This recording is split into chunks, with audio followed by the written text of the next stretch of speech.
حاضرین جمعہ، وقت یہاں پر زیادہ ہو چکا ہے، میں مختصراً آپ کے سامنے کچھ باتیں عرض کرنا چاہتا ہوں۔ اللہ رب العزت نے انسان کی جو تخلیق فرمائی، انسان کو جو پیدا کیا، اس کی زندگی کا جو مقصد بیان کیا گیا ہے، قرآن پاک میں اللہ تعالیٰ نے فرمایا وَمَا خَلَقْتُ الْجِنَّ وَالْإِنسَ إِلَّا لِيَعْبُدُونَ، جنات اور انسانوں کو میں نے صرف اپنی عبادت کے لیے پیدا کیا۔ جس چیز کو جس مقصد کے لیے بنایا گیا ہے، اسی مقصد پہ اس کو عمل کرتے رہنا چاہیے۔ جہاں وہ چیز اپنے مقصد پر عمل چھوڑ دیتی ہے تو پھر وہ کباڑ کے قابل ہو جاتی ہے۔ کوئی مشین اگر گھر پر لائے ہوں، مسالہ پیسنے کی مشین، مکسر، اگر وہ اپنا کام نہیں کر رہی ہے تو پھر وہ مشین گھر میں رکھنے کے قابل نہیں ہوتی۔ واشنگ مشین کپڑے دھونے کے لیے استعمال کی جاتی ہے، اور اگر وہ کپڑے دھونا ہی چھوڑ دے تو وہ اپنا مقصد چھوڑ چکی ہے، اب اس کی جگہ بھنگار میں یا کباڑ خانے میں ہی ہوتی ہے۔ انسان جب اپنی زندگی کا مقصد بھول جاتا ہے تو پھر اس کی بھی دنیا میں رہنے کا کیا حاصل ہے؟ اللہ تعالیٰ نے جس مقصد کے لیے اس کو بنایا تھا، اب یہ مشین اس مقصد پہ نہیں چل رہی ہے تو پھر اس کے لیے جہنم کا ایندھن تیار ہے، جہاں پر اس کو ہمیشہ کے لیے بیچ دیا جاتا ہے۔ عزیزان گرامی وقار، میں ایک بات آپ سے یہ عرض کرنا چاہوں گا۔ اللہ کے نبی صلی اللہ تعالیٰ علیہ وسلم نے اسی لیے بار بار ہمیں تنبیہ فرمائی کہ جو چیز ہمیں ہمارے مقصد سے پھیرتی ہے وہ کون سی چیز ہے، کس لیے انسان غافل ہوتا ہے اور کیوں بھٹک جاتا ہے، کون سی چیز ہے؟ تو نبی پاک صلی اللہ علیہ وسلم فرماتے ہیں میں میرے بعد اپنی امت سے اس بات کا اندیشہ نہیں رکھتا کہ یہ کافر ہو جائے گی، مشرک ہو جائے گی۔ حضور فرماتے ہیں مجھے اس کا ڈر نہیں ہے کہ میری امت مشرک ہو جائے گی، کافر ہو جائے گی، لیکن اندیشہ اس بات کا ہے، ڈر اس بات کا ہے کہ تم پر دنیا پھیلا دی جائے گی اور تم دنیا سمیٹتے سمیٹتے اللہ رسول کو بھول جاؤ گے۔ آج یہ پوزیشن پر جو مسلمان آیا ہوا ہے، امت مصطفیٰ کی یہی حالت ہے کہ دنیا اس قدر حاوی ہے کہ وہ اپنے آرام اور سکون کو چھوڑنا نہیں چاہتا۔ جو کمفرٹ زون میں جینے کا عادی ہو گیا ہے، اسے آج مشکلات کا سامنا کرنے کی ہمت نہیں ہے۔ آج میں محسوس کرتا ہوں میرے عزیزوں، جب رسول پاک صلی اللہ تعالی علیہ وسلم کی عزت کی بات پر، قرآن پر، اسلام پر، دین پر اور اللہ کی ذات پر حملے ہوں تو لوگ آئیں کائیں کرتے رہتے ہیں، ابھی اپنے دائیں بائیں دیکھتے رہتے ہیں کہ میری سیفٹی کتنی ہے، میری سیکیورٹی کتنی ہے۔ چھوٹے سے لے کر بڑا آدمی ہر ایک یہ سوچتا ہے کہ خواہ اس مسل میں اپنا سر کیوں رکھنا، کیوں اپنی جان کو جوخم میں ڈالنا ہے، میرے بھی بیوی بچے ہیں اور سب مشکل میں پڑ جائیں گے۔ یہی دنیا میں کمفرٹ زون میں جینے کی خواہش اس کو بزدل بنا دیتی ہے اور اپنے راستے سے اسے ہٹا دیتی ہے۔ کبھی کبھار یہ بھی تو سوچا ہوتا کہ بیوی بچے اور گھر بار اور جائیداد اور بزنس صرف ہمارے نہیں، صحابہ کے بھی تھے، جو رسول پاک صلی اللہ تعالی علیہ وسلم کے سچے غلام ہیں۔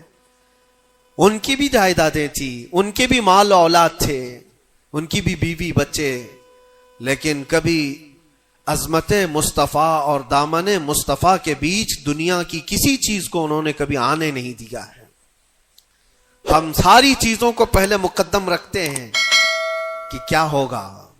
میرے عزیزو، ایک صحابی رسول کی بات اگر عرض کروں، ابو دحدہ، ایسے مالدار صحابی تھے جن کا باغیچہ پورے مدینے میں سب سے قیمتی باغیچہ تھا، سب سے قیمتی باغیچہ تھا، اور ان کے باغیچے کی کھجوریں سب سے مہنگی کھجوریں ابو دحدہ کے باغیچے کی شہرت تھی مدینے میں۔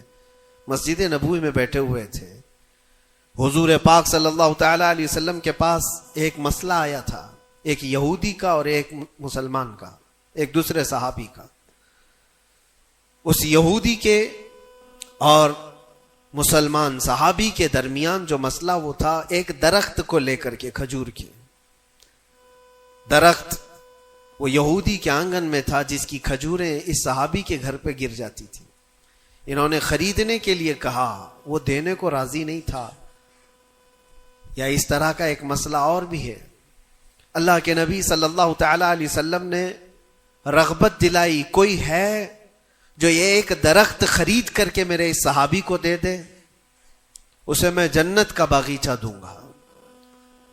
تو اس وقت ابو دہدہ کھڑے ہوئے، کہا یا رسول اللہ صلی اللہ تعالی علیہ وسلم، میں سودا کروں گا اس یہودی سے. ایک ہی درخت تھا اس کے آنگن میں. اس سے کہا کہ کتنے میں تو یہ درخت بیچے گا؟ میرے نبی کی بات ہے، حضور کا فرمان ہے، میں خریدوں گا. اس نے کہا میں بیچنا نہیں چاہتا، اس کی قیمت، کیونکہ اسے پتا تھا ان کی کمزوری ہے.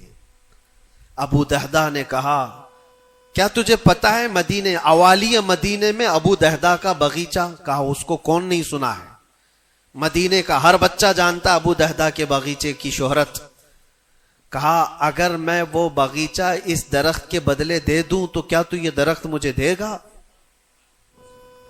اس نے کہا یہودی نے، پاگل ہو گئے ہو، کیا بات کر رہے ہو؟ ایک درخت کے بدلے وہ اتنا قیمتی باغیچہ جس کی کھجوریں پورے مدینے میں مشہور ہو. ابو دہدہ نے کہا اس باغیچے سے زیادہ قیمتی میرے مصطفیٰ کا فرمان ہے، میرے لیے نبی پاک کی عزت اور ان کی حرمت اس سے کئی زیادہ بڑھ کر کے ہے. اس یہودی نے کہا کون نہ کہے گا سودا، اگر تم صحیح میں مجھ سے مذاق نہیں کر رہے ہو تو ابھی میں یہ درخت دیا اور باغیچہ دو.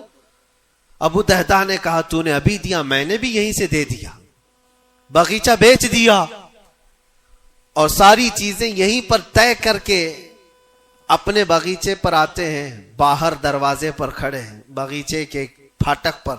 ان کی بیوی، ان کی بچے، گھر اندر بنا ہوا ہے باغیچے کے اندر جو ٹھنڈی حاصل کرنے کے لیے خوش نما، باغیچے کے اندر خوش نما محل بنا ہوا ہے. دروازے کے باہر سے ابو دہدہ پکارتے ہیں یا ام دہدہ، اپنی بیوی کو، باہر آ جاؤ، باہر آ جاؤ اپنے بچوں کو لے کر. بیوی نے کہا اتنی جلدی کیوں اس طرح سے بلا رہے ہو، کیا بات ہے، کیوں چیخ رہے ہو؟ ابو دہدہ نے کہا یہ باغیچہ بک گیا ہے، اب ہمارا نہیں ہے، باہر آ جاؤ. عورتیں کبھی کسی چیز کو دینے دیتی ہیں؟ گھر کی کوئی چیز بک جائے عورت راضی ہو جائے، لیکن وہ عورت عام عورت نہیں، رسول اللہ کی صحابیہ تھی. کہا اچھا ابو دہدہ یہ باغیچہ بک گیا ہے، میرا تم پر یقین ہے کہ بہت اچھا سودا کیا ہوگا، کیونکہ مدینے میں اس جیسا باغیچہ تو نہیں ہے. ابو دہدہ نے کہا تو سچ سمجھتی ہے، میں نے بہت اچھا سودا کیا ہے. باہر آئی، یہ اندر نہیں گئے، اپنے بچے اور اپنی عورت کو لے کر باہر نکلے. ابو دہدہ سے پوچھتی ہے خاتون نے کتنے میں سودا کیا ہے، کتنے میں سودا کیا ہے؟ کہا بس وہ ایک درخت کے بدلے جو یہودی کے آنگن میں ہے میں نے یہ باغیچہ پورا اس کو دے دیا. عورت نے کہا ہاں ایسے کیسے، اتنا بڑا باغیچہ ایک درخت کے بدلے میں؟ کہا وہ تو بظاہر ایک درخت ہے لیکن اصل قیمت تو رسول اللہ کی زبان ہے. کہا اللہ کے نبی نے کیا فرمایا؟ کہا کہ ایک درخت جو اس یہودی کا خرید کر کے ایک صحابی کو دے دے، میں اسے جنت کا باغیچہ دے دوں. ابو دہدہ نے جیسے یہ سنایا تو ام دہدہ کہتی ہیں ابو دہدہ تم نے کبھی میرا یقین نہیں توڑا، آج میں یہ کہتی ہوں یہ باغیچہ ہی کیا، حضور سے پوچھتے ہم سب بھی بکنے کو تیار ہیں. اللہ کے نبی صلی اللہ تعالی علیہ وسلم کی ذات پر یہ یقین کامل تھا، انہیں دنیا بیچ میں کبھی روک نہ سکی. ہمارے تو چھوٹی دکانیں ہمیں روک دیتی ہیں، ہمارے تو چھوٹے دروازے ہمیں روک دیتے ہیں. عزیزان گرامی وقار، اپنے مقصد حیات سے آدمی جب بھٹکتا ہے تو کون سی چیزیں جو اسے اٹریکٹ کرتی ہیں دنیا میں؟ یہ مال دولت. مجھے وہ بات یاد آتی ہے، صدیق اکبر رضی اللہ تعالیٰ عنہ حضور پاک صلی اللہ علیہ وسلم کے ساتھ بیٹھے ہیں. حضور پاک صلی اللہ تعالیٰ علیہ وسلم کے ہاتھ میں ایک پیالہ ہے جس میں شہد ہے، آپ اس کو نوش فرمانا چاہتے ہیں، منہ کے قریب لے گئے، اچانک آپ نے واپس رکھ دیا اور کسی چیز کو دھکا دے کر کے ہٹانے لگے. جیسے کوئی مکھیوں کو بھگاتا ہے، جبکہ نبی پاک صلی اللہ علیہ وسلم کے جسم کے قریب کبھی کوئی مکھی نہیں آتی، لیکن اندیکھی چیز کو آپ ہٹا رہے تھے. پھر تھوڑی دیر کے بعد پیالے کو اٹھایا، پھر تھوڑی دیر منہ کے قریب جاتے ہی واپس رکھ دیا، پھر کسی چیز کو دھکا دے کر نکال رہے تھے. تیسری مرتبہ پیالہ اٹھایا تو صحابہ نے دیکھا آپ کی آنکھوں سے آنسو روا ہیں. حضور پاک صلی اللہ تعالی علیہ وسلم کیا اشک بہ رہے ہیں. تو صحابہ نے پوچھا یہ کیا معاملہ ہے؟ حضور اکرم صلی اللہ تعالی علیہ وسلم فرماتے پہلی بار جب میں نے شہد کا پیالہ اٹھایا تو دنیا میرے پاس سج سنور کر کے آئی، تیار ہو کر آئی، اور کہا اے اللہ کے نبی میرا حسن و جمال آپ قبول کر لیں، ہر طرح کے حسینائیں آپ کے قدموں میں لا کر رکھ دوں گی، ہر طرح کا حسن آپ کے قدموں میں لا کر رکھ دوں گی. حضور فرماتے میں نے دھکا دے کر دور کیا کہ مجھے تیرے حسن و جمال کی ضرورت نہیں. دنیا چلی گئی. دوسری بار جب میں نے پیالہ اٹھایا تو دنیا پھر آئی میرے پاس، اور پورے زر و جواہرات اور دولت کے انبار لے کر دنیا نے کہا اے اللہ کے نبی یہ قبول کر لیں، آپ کے قدموں میں سونے کے محلات اور جواہرات سجا دیے جائیں گے. حضور پاک صلی اللہ علیہ وسلم فرماتے میں نے اس کو بھی دھکا دے کر دور کیا. نہ تیرے حسن و جمال کی طرف میں رغبت کروں گا، نہ تیرے دولت و مال کی طرف، مجھے اس کی بھی حاجت نہیں. تیسری بار بہت امپورٹنٹ چیز میں عرض کر رہا ہوں، جو کہنا چاہتا ہوں توجہ سے سنیں. حضور پاک فرماتے تیسری بار دنیا میرے پاس آئی اور کہا اے اللہ کے نبی آپ نے میرے حسن و جمال کو بھی نہیں قبول کیا، دولت و مال کو بھی نہیں قبول کیا، مجھے دھکا دے کر دور کیا، لیکن ایک بات ہے آپ کے بعد آپ کی امت ایسا نہیں کر سکے گی، وہ دولت و مال اور حسن و جمال کی طرف بھاگے گی اور آپ کو چھوڑ دے گی. حضور فرماتے ہیں جب میں نے یہ بات سنی تو میرے آنسو نکل آئے. کیا میری امت مجھے چھوڑ کر اس طرح دور ہو جائے گی؟ دل پر ہاتھ رکھ کر کے سوچو ہے مسلمانوں، کیا آج وہ پوزیشن نہیں ہے؟ ہم ان دو چیزوں کے چکر میں اپنے نبی پاک صلی اللہ علیہ وسلم سے کتنی دور بھاگے جا رہے ہیں. تم نے کبھی راتوں کو تصور کر کے دیکھا کہ کتنی راتیں ایسی آئی کہ میں نے اپنے مصطفیٰ کو یاد کیا ہے، تنہائی میں اپنے حبیب کو یاد کیا ہے. اس رسول کا حال تو یہ تھا، ماں عائشہ صدیقہ فرماتی ایک رات ایسی نہیں گئی جس میں رسول پاک صلی اللہ علیہ وسلم اپنی امت کے لیے دعا نہ کرتے ہو. رات کو کھڑے ہوتے تھے تو پنڈلیوں میں سوجن آ جاتی تھی، پیر سوج جاتے تھے، اور کثرت سے روتے تھے اپنی امت کے لیے اللہ کی بارگاہ میں کہ مولا میری امت بھولی بھالی ہے، اس کی بخشش میرے حوالے کر دے. رب هب لی امتی، جو نہ بھولا ہم غریبوں کو رضا. اور آج امت کا حال یہ ہے کہ سال میں ایک بار میلاد کر کے ہم یہ سمجھتے ہیں حق ادا کر لیا. ہر دن ہر رات جو نبی پاک ہمیں یاد کرتے تھے تو ہم نے آج وہ کیا کر دیا ہے؟ یہی دو چیزیں ہیں جو انسان کو اپنے مقصد حیات سے ہٹاتی ہیں، اپنے راستے سے ہٹاتی ہیں. دولت اور شباب، یہ حسن و جمال. ہر نوجوان کو دیکھو ان دو چیزوں کے پیچھے بھاگ رہا ہے. اسے یہ دو چیزوں کی خواہش ہے، مال جمع کرنا ہے اور خوبصورت عورت کو لانا ہے. اور ان دو چیزوں نے دنیا میں اس کو ایسا غافل کر رکھا ہے، اسے سوچنے کا موقع ہی نہیں ہے. جب اس کے سامنے کہا جائے تیرے نبی پاک کی عزت کی بات آئی ہے، کہا وہ دیکھ لیں گے، مولانا لوگ تو ہیں نا، علماء کرام اپنا کام کریں گے. کل قیامت کے دن کیا منہ لے کر کے حضور کی بارگاہ میں کھڑے ہوگے؟ کس منہ سے حضور کی بارگاہ میں کھڑے ہوگے کہ میری سفارش فرما دیں اے اللہ کے نبی؟ کس منہ سے حضور کی بارگاہ میں آئیں گے کہ اے اللہ کے نبی میری شفاعت کر دیں؟ کیا اس بات کا احساس نہیں ستاتا کہ اللہ کے نبی اگر مجھے پوچھیں تو اسی جگہ سے آتا ہے جہاں روز مجھے گالیاں دی جاتی تھی اور تو سن کر کے کباب کھایا کرتا تھا، تو روزانہ اپنی مستیوں میں مست تھا. اٹھو وہ گر نہ حشر نہ ہوگا پھر کبھی، دوڑو کہ زمانہ چھال اپنی چل گیا. آج تمہیں میں جگانے آیا ہوں اور بیدار کرنے آیا ہوں. زندگی کا مقصد یہ تھا کہ اللہ اور اس کے رسول کو راضی کرو، نہ یہ کہ تم دنیا کو راضی کرنے کے چکر میں اپنے اللہ اور اس کے رسول کو بھول گئے. ان نوجوانوں سے میں کہتا ہوں جو رات بھر تم اپنے دوستوں کے لیے گزارتے ہو، تم اپنے ماں باپ کو چھوڑ کر کے چلے جاتے ہو، اور ان دوستوں کے چکر میں اپنا مال بھی بہایا، وقت بھی گنوایا، لیکن حاصل کیا ہوا پتا ہے؟ قرآن میں 19ویں پارے میں اللہ تعالیٰ فرماتا ہے بہت سارے ایسے لوگ ہوں گے جو صرف اس لیے دوزخ میں جا رہے ہوں گے کہ ان کے دوست برے تھے. یا ویلتا لیتنی لم اتخذ فلانا خلیلا. وہ پکارے گا اے کاش میں فلاں کو دوست نہیں بنایا ہوتا تو آج دوزخ میں نہیں جا رہا ہوتا. بہت سارے ایسے لوگ، اور جن کے لیے تم نے زندگی پوری اجاڑ دی، وہ کب تک کے لیے آئے تمہارے پاس؟ کب تک کے لیے؟ کیا تمہارے جنازے کے کندھا دینے کے بعد ختم ہو گئی بات؟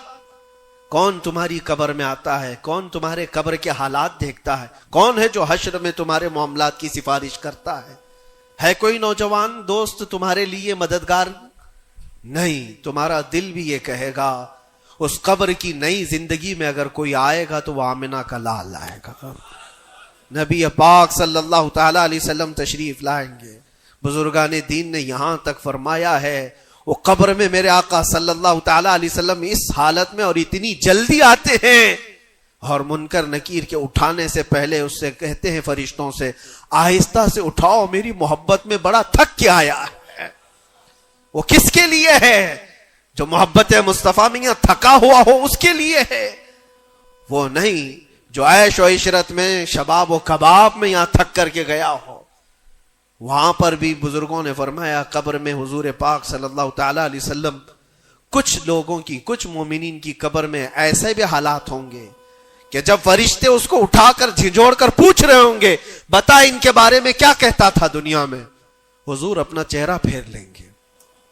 حضور فرماتے ہیں خبردار میری طرف مت دیکھنا، اس لیے کہ دنیا میں تجھے میرا چہرہ پسند نہیں تھا. جس کو پسند کرتا تھا اس کو آج بلا لے. تمہارے پاس کوئی اور آپشن رہ جائے گا قبر میں بلانے کے لیے کسی کو؟ اپنی زندگی کا مقصد سمجھ لو. جتنے لوگ ڈائیورٹ کرتے ہیں ادھر ادھر، ان کی طرف توجہ نہ کرو. کبھی آپ گاڑی چلا رہے ہو، جو لوگ گاڑی میں بیٹھے ہو ان کو اچھی طرح سے معلوم ہونا چاہیے. اگر یہاں سے نکلیں آپ پونا جانا چاہتے ہیں، تقریباً 150-200 کلومیٹر کا فاصلہ ہے. راستے میں بہت سارے مناظر آتے ہیں، بہت سارے اچھے منظر دیکھنے کو ملتے ہیں.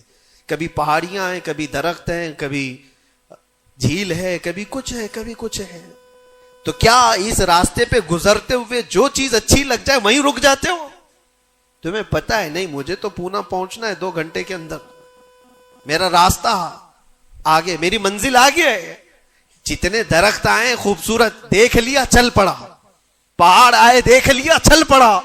دنیا کا سفر ایسی ہی ہے، جتنی چیزیں شہوتیں تمہیں اپنی طرف بلاتی ہیں اگر نظر پڑ گئی تو نیچے کرو اور آگے بڑھ جاؤ. تمہاری منزل یہ شہوتیں نہیں ہیں، تمہاری منزل تو اللہ کے نبی کے ساتھ جنت میں جانا ہے. تمہاری منزل وہ ہے. اور جو اپنی منزل کو نہیں پہچانا ہے وہ یہیں پر ڈائیورٹ ہو کر کے رہ جاتا ہے. اپنے اصلی مقصد پر کامیاب ہونے کے لیے ایک فارمولا میں آپ کو بتاؤں، کیسے بھی حالات ہو. کچھ لوگ یہ سوچتے ہیں کہ زندگی میں حالات بدل گئے، گناہوں کی طرف چل پڑے، کبھی خواہشات نے انگڑائیاں لی، میں نفس کا شکار ہو گیا، فلاں کام کر لیا، فلاں کام کر لیا. کون انسان ایسا ہے جو خطا نہیں کرتا؟ انسانوں میں خطا ہے نبیوں کو چھوڑ کر. لیکن میرے عزیزوں اس کا مطلب یہ نہیں ہے کہ تم مایوس ہو کر کے انہی کاموں میں لگ جاؤ. کل کی رات ہی میں دیکھ رہا تھا یہ موبائل جو تمہارے ہاتھ میں ہے بہت ساری نصیحت کر جائے گا تمہیں. موبائل اپنے ہاتھوں میں لیے رہتے ہو، کوئی بھی آج شاید اس موبائل سے خالی نہیں ہے. آپ کو پتا ہے اس موبائل کا اصلی مقصد کیا ہے؟ کیوں بنایا گیا اس کو؟ فون رابطہ کرنے کے لیے ایک دوسرے کے. یہی بیسک اس کا مقصد، جو بنیادی مقصد ہے وہ یہ ہے کہ آپ کسی سے رابطہ کرنا چاہیں گے، نمبر لگائیں گے، ادھر چلا جائے گا اور آپ بیٹھ کر بات کر لیں گے. یہی بیسک مقصد تو یہ ہے، یہ بنیادی مقصد ہے اس فون کا. میں یہی سوچ رہا تھا یہ فون آج بھی اتنا عقل مند ہے، یہ اپنے بیسک مقصد کو جانتا ہے. لیکن دنیا میں ترقیات کے آتے آتے اس میں بہت ساری چیزیں ایڈ ہو گئی. موبائل کے اندر پھر کیلکولیٹر بھی آ گیا، موبائل کے اندر پھر فوٹو لینے کا کیمرہ بھی آ گیا، ویڈیو بھی آ گئے. اب اس کے بعد چلتے چلتے اب تو سوشل میڈیا پورا آ گیا. اب سوشل میڈیا کی سائٹس بھی آپ کنٹینیو کھول کر کے بیٹھے رہتے. ایک بات مجھے بتانا, سب جانتے ہیں, آپ فیس بک دیکھ رہے ہو, انسٹاگرام دیکھ رہے ہو, واٹس ایپ کھولے ہوئے ہو, یا یوٹیوب میں کوئی ویڈیو بھی دیکھ رہے ہو, کچھ بھی کر رہے ہو, لیکن اگر کسی دوست نے آپ کے فون لگایا تو یہ ساری چیزیں بند کرتا ہے اور پہلے گھنٹی بجا کر بتاتا ہے تمہارا فون آیا ہے. موبائل اپنے کام پہ ہے, اس کا اپنا بنیادی مقصد وہ چھوڑا نہیں ہے, اس میں بہت ساری چیزیں ایڈ ہو گئی, اور شاید چاہے جتنی بھی ایڈ ہوں لیکن فون آنا جانا یہ کبھی بند نہیں کرے گا. جو انکمنگ ہے, فون کسی نے لگایا ہے تو یہ تمہیں بتا دے گا الارم. ہوتا ایسا نہیں ہے, آپ کی ویڈیو چل رہی ہو, یوٹیوب چل رہا ہے, کچھ بھی چل رہا ہو, فون اگر آیا تو وہ چیز روک دے گا اور پھر فون کا الارم تمہیں بتائے گا. یہ اپنے بنیادی مقصد پر چل رہا ہے. تمہاری زندگی میں چاہے جتنی بھی چیزیں ایڈ ہو جائیں, جس وقت اذان ہو جائے تمہیں سمجھ جانا چاہیے میرا مولا بلا رہا ہے. میرے اصلی مقصد کے لیے میں جو دنیا میں ہوں وہ اللہ کی عبادت کے لیے ہے. میرے رب کا فرمان, میرے رب کا اعلان آ چکا ہے, چھوڑو ساری چیزیں, جتنی بھی چیزیں ایڈ ہو جائیں اس چیز کو روکنا. اچھا, اور دوسری ایک چیز یہ بھی ہے اس موبائل کی, میں محسوس کر رہا تھا یہ بہت اچھا ہے بیچارہ, یہ موبائل اپنے مقصد پر کامیاب ہے, اس لیے کہ اس کو کبھی کسی کے ہاتھ میں دو تو ہی گندا بنتا ہے. جب تک اس کو کوئی چلاتا نہیں ہے, تم چلاؤ گے, اندر گھسو گے, بہت ساری چیزوں میں داخل ہوتے رہو گے, پتہ نہیں کیا کیا کھولتے رہو گے, وہ سب چیزیں وہ کرتا چلا جائے گا. لیکن اس کو کہیں بستر پر پٹک کر کے چھوڑ دو, وہ کبھی گندگی نہیں کرتا. خود سے ایسے نہیں ہے کہ وہ ویڈیو کھول کے چالو ہو جائے گا. وہ موبائل خود سے کسی کو ویڈیو نہیں دکھاتا, خود سے کسی کو فوٹو نہیں دکھاتا, لیکن اس کو بستر پر ایسی پڑے رکھے رہو, وہ دوسری گندی چیزیں تو نہیں دکھائے گا جب تک تم ٹچ نہیں کرو گے, لیکن وہاں پڑے رہنے کے وقت بھی فون کسی کا آیا تب بھی بچ کے دکھائے گا. پتہ یہ چلتا ہے اس سے کہ دوسروں کے ہاتھ میں جاتا ہے اور کوئی دوسرا چلاتا ہے تب یہ بے حیائی دکھاتا ہے. تم اس بات کی اپنے آپ کی ذمہ داری لے لو, تم کسی کے ہاتھ کا کھلونا نہ بنو. دوست تمہارے ساتھ کھیلیں گے اور دنیا تمہارے ساتھ کھیلے گی. عیش و عشرت کی تمہاری خواہشات یہ سب دنیا ڈالتی ہے. اگر یہ ساری دنیا سے ہٹا کر اپنے آپ کو اللہ اس کے رسول کے سپرد کرو, دیکھو کبھی تمہاری زندگی میں تمہارے جسم سے بے حیائیاں نہیں آ سکتی, نہیں آئیں گی. یہ جسم اللہ, اس جسم کا مالک کون ہے؟ اللہ ہے. اور ہماری گردنوں کی اوپر اگر کسی کا حکم ہے تو وہ رسول اللہ کا ہے. اگر زندگی میں تم نے یہ طے کر لیا میں اللہ کا بندہ ہوں, اللہ نے مجھے بنایا ہے, میری گردن اللہ کے نبی کی عزت کے لیے ہے, سپرد کر دیا اپنے آپ کو, تو بے حیائیاں تمہارے اندر نہیں آئیں گی. ہاں ہوتا یہ ہے کہ تم نے اپنے آپ کو دوسروں کے سامنے پیش کیا ہے, دوستوں کے سامنے. ارے کس کو تم جان جان کہتے رہتے ہو, تو میری جان ہے, میں تیری جان ہوں. پتہ نہیں کتنوں کو جان کہا ہے اور کوئی جان کسی کے کام کی نہیں ہے, کسی کے کام کی نہیں ہے. لیکن ایک بار جن صحابہ نے کہا فدا کا بھی وہ امی یا رسول اللہ, اے اللہ کے رسول میرے ماں باپ آپ پر قربان, میری جان آپ پر قربان. یہاں دوست کو یا بیوی کو یا محبوبہ کو جان کہا تو بدلے میں اس نے پھوٹی کوڑی بھی نہیں دی ہے. زندگی میں سوائے دکھ اور غم کے کچھ نہیں ملا جان سے. لیکن مصطفیٰ کریم کو جس نے یہ کہا میری جان آپ کے حوالے ہے, اللہ کے نبی نے ان کو ذرے سے اٹھا کر کے آسمان کا تارا بنا دیا. ایک عرب نے آدمی کا بول بالا کر دیا, خاک کے ذروں کو ہمدوش سریا کر دیا. خود نہ تھے جو راہ پر اوروں کے ہادی بن گئے, کیا نظر تھی جس نے مردوں کو مسیحا کر دیا. نبی پاک صلی اللہ تعالی علیہ وسلم کے حوالے اپنے آپ کو کر کے تو دیکھو, پھر تمہیں کہاں سے کہاں پہنچایا جائے گا. آج دنیا مجھے پہچانتی ہے تو میرے باپ کے نام سے نہیں, عظمت مصطفیٰ کے نام سے پہچانتی ہے, قدم مصطفیٰ کی برکت سے پہچانتی ہے. ہم کو اگر کسی نے اٹھایا ہے تو کسی کے باپ نے نہیں, کسی نیتا نے نہیں. میرا تعلق کسی سیاسی پارٹی سے نہیں ہے. میری آج عزت کوئی کرتا ہے تو اس لیے نہیں ہے کہ یہ سیاسی کوئی عہدہ رکھتا ہے, صرف اس لیے عزت کی جاتی ہے کہ نبی پاک کی عزت پر بات آتی ہے تو یہ اپنی آواز کو تو اٹھاتا ہے.